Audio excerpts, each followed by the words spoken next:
ये कहानी है एक छोटे से गांव की, जहां राजू नाम का एक गरीब ठठेरा गांव में पीतल और तांबे के बर्तन बनाता था। राजू की माली हालत पिछले काफी समय से ठीक नहीं चल रही थी। कभी कभी तो उसे और उसकी पत्नी को खाली पेट ही सोना पड़ता था। एक दिन राजू ने अपनी पत्नी से कहा, हम कब तक ऐसे गरीबी का जीवन जीते रहेंगे? ऐसे तो हम एक दिन भूखे मर जाएंगे। पास का गांव बहुत बड़ा और संपन्न है।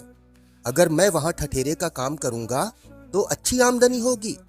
घर से दूर तो रहना पड़ेगा, लेकिन कम से कम घर का खर्च चलाने में मदद तो मिलेगी। क्या उस गांव के लोगों के पास बर्तनों की कमी है जो आपसे बर्तन खरीदेंगे? अपने गांव में रहकर 4 पैसे कम कमा लो, वह दूसरे गांव में ज्यादा कमाने से बेहतर है। राजू ने अपनी पत्नी की बातों को अनसुना किया और अगले ही दिन अपने बर्तन बनाने का सामान लेकर चुपचाप पड़ोस के गांव के लिए निकल पड़ा। काफी देर तक पैदल चलने के बाद वह पड़ोस के गांव में पहुंच गया।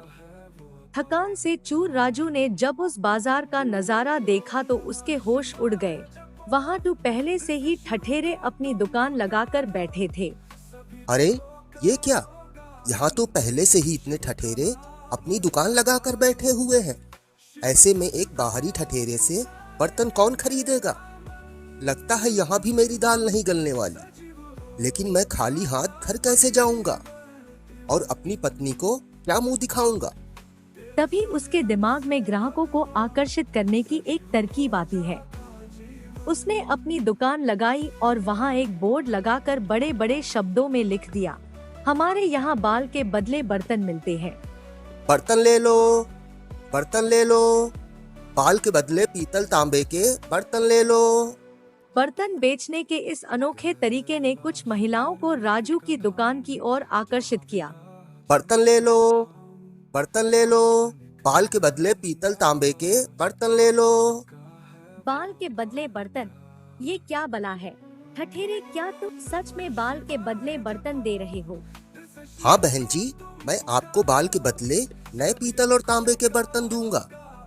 कुछ ही देर में राजू की दुकान का चर्चा पूरे गांव में हो गया और महिलाएं बाल लेकर राजू की दुकान पर बर्तन लेने आने लगी। बर्तन के बदले राजू को जो बाल मिले उसे राजू ने पास ही नकली बाल बनाने वाली एक दुकान पर बेच दिया, जिसे उसे चांदी का एक सिक्का मिला। राजू बहुत खुश था। आज तो बहुत अच्छी कमाई हुई है। अगर मेरा धंधा ऐसे ही चलता रहा तो कुछ समय में मैं काफी पैसे जमा कर लूंगा और एक गाय खरीदूंगा। राजू कड़ी मेहनत करके रोज बर्तन बनाता और उन्हें बालों के बदले बेच देता। इस तरह कुछ ही दिनों में राजू ने 6 सोने के सिक्के जमा कर लिए। इसमें से 3 सोने के सिक्के उसने एक व्यापारी को दिए और उससे एक गाय खरीदकर वापस गांव लौटने की योजना बनाई। अगले ही दिन राजू ने अपना सारा सामान गाय पर रखा और गांव के लिए निकल पड़ा। रास्ते में वहाँ एक घने जंगल से गुजर रहा था, तभी उसकी नजर कुछ डाकुओं पर पड़ी। अरे ये क्या? ये तो जंगल के डकैत लगते हैं। अगर इन्होंने मेरे सोने के सिक्के लूट लिए तो मैं फिर से गरीबी के दलदल में फंस जाऊंगा। हे भगवान, मेरी मदद करो। अचानक राजू के दिमाग में एक तरकीब आती है। उसने अपने सामान में से एक बाल्टी निकाली और गाय का दूध निकालने लगा। इसी बीच उसने चुपके से एक सोने का सिक्का बाल्टी में डाल दिया। तभी डाकुओं ने उसे पकड़ लिया।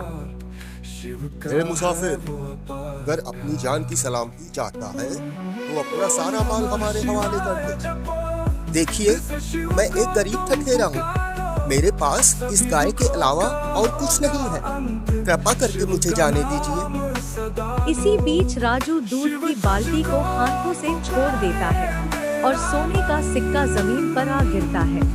अच्छा, तू हमसे होशियारी कर रहा है, हमें मूर्ख समझ रहा है।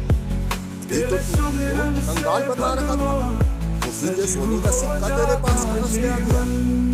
देखे, नाराज न हो, मैं आपको सारी बात बताता हूँ। दरअसल ये गाय रोज दूध के साथ सोने के सिक्के देती है और यही मेरी आमदनी का स्रोत है। ठीक है, अगर तुझे यहाँ से वापस जाना है तो ये गाय तुझे हमें देनी होगी। नहीं नहीं, ये गाय ही मेरी आय का इकलौता साधन है। अगर मैं इसको आपको दे दूंगा तो मैं क्या करूंगा? चलो ठीक है, हम तुम्हें इस गाय के बदले 50 सोने के सिक्के देंगे। ठीक है, लेकिन ध्यान रहे इस गाय को बारी बारी से अपने पास रखें, ताकि आपस में सोने को लेकर किसी तरह का कोई विवाद न हो।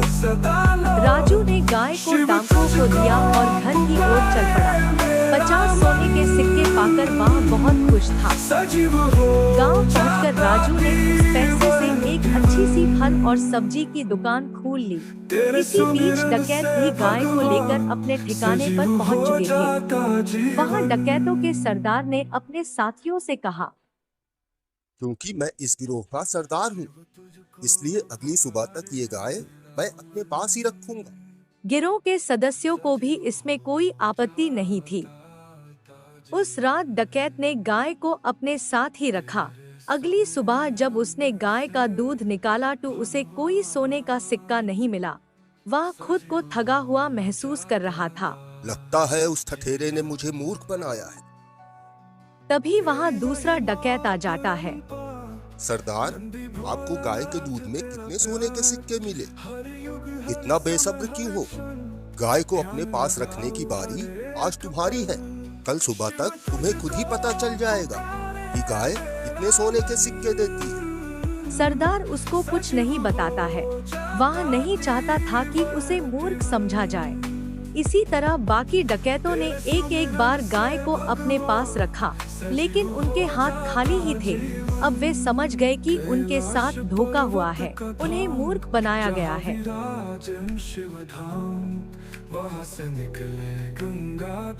उस ठठेरे ने हमें मूर्ख बनाया है, उसे सबक तो सिखाना ही पड़ेगा।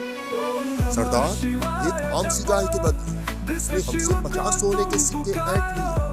अब हम उससे अपने सोने के सिक्के वापस लेंगे और उसे उसकी धोखेबाजी की ऐसी सजा देंगे जो उसे हमेशा याद रहेगी।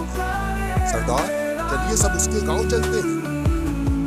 डकैतों ने गाय को अपने साथ लिया और राजू के गांव के लिए निकल पड़े।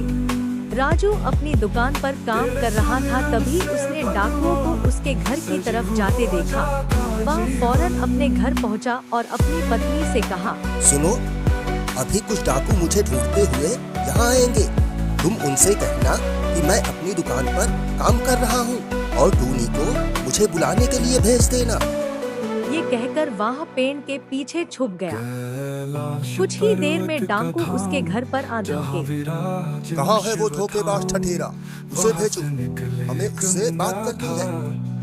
वो तो अपनी दुकान पर गए हुए हैं। आप थोड़ी देर रुकिए, मैं अपने मालिक के पास चली जाओ और उससे कह दो कि घर पर कुछ लोग इंतजार कर रहे हैं। क्या मजाक? ये चिड़िया समझदार है। ये अपने मालिक को बुला लेगी। दुकान पर होते हैं और मुझे उनसे बात करनी होती है। मेरी बात पहुंचा देती है। ये बातचीत चल ही रही थी कि राजू वहां पहुंच जाता है। अरे डकैत भाई, आप यहाँ कैसे? टूनी ने मुझे बताया कुछ लोग घर पर मेरा इंतजार कर रहे हैं, तो वो आप ही लोग हैं। तुमने मुझे धोखा दिया है। एक साधारण सी गाय को सोना देने वाली गाय बताकर 50 सोने के सिक्के ऐंठ लिए। नहीं नहीं डाकू भाई, लगता है आपको कोई गलत फहमी हुई है। हमारे पास आज जो कुछ भी है वह केवल इस गाय के कारण है।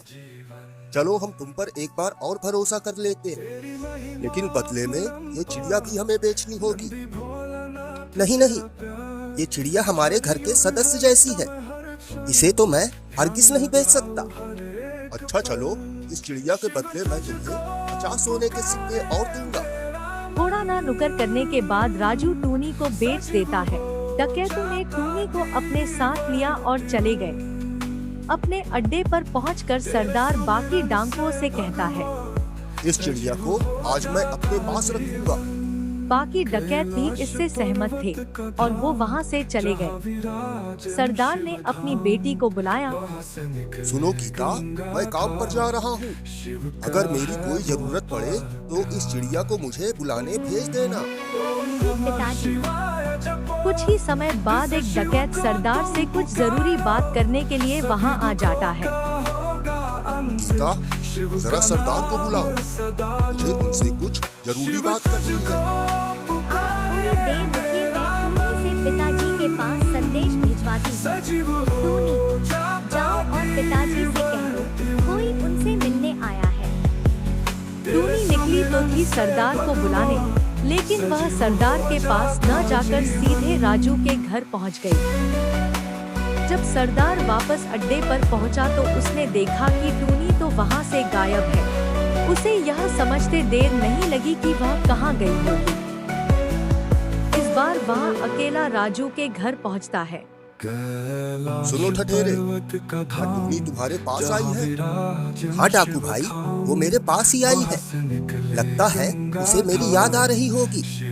आप मेरी बात माने और उसे कुछ दिन का समय दें। आखिरकार वो आपको अपना मालिक मान ही लेगी। डाकू फिर से टूनी को लेकर अपने अड्डे पर चला गया। अगले दिन उसका साथी डकैत टूनी को अपने साथ रखने के लिए ले गया, लेकिन उसके रोज राजू के घर वापस पहुंच जाने का सिलसिला नहीं रुका। अब उन डाकुओं को विश्वास हो चुका था कि उन्हें बार बार मूर्ख बनाया जा रहा है। उन्होंने आपस में राजू को सबक सिखाने की योजना बनाई। इस बार मैं देखता हूँ ये ठठेरा हमें कैसे मूर्ख बनाता है। अब की तो उसे सबक सिखाकर ही रहूंगा। तीनों डकैत राजू के घर पहुँचे। राजू ने एक बार फिर उन्हें मूर्ख बनाने की कोशिश की, पर डकैत अब की उसके जाल में नहीं फंसे। उन्होंने राजू को एक बोरी में भरा और उसे सबक सिखाने निकल पड़े। वो सब एक गुफा के पास से गुजर रहे थे, तभी एक डकैत कहता है, सरदार, पूरा शरीर थकान से चूर हो गया है।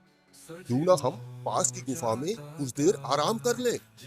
ठीक है, इस ठठेरे को यहीं पड़ा रहने दो, लौट कर इसे ले लेंगे। और डकैत वहाँ से गुफा में आराम करने चले गए।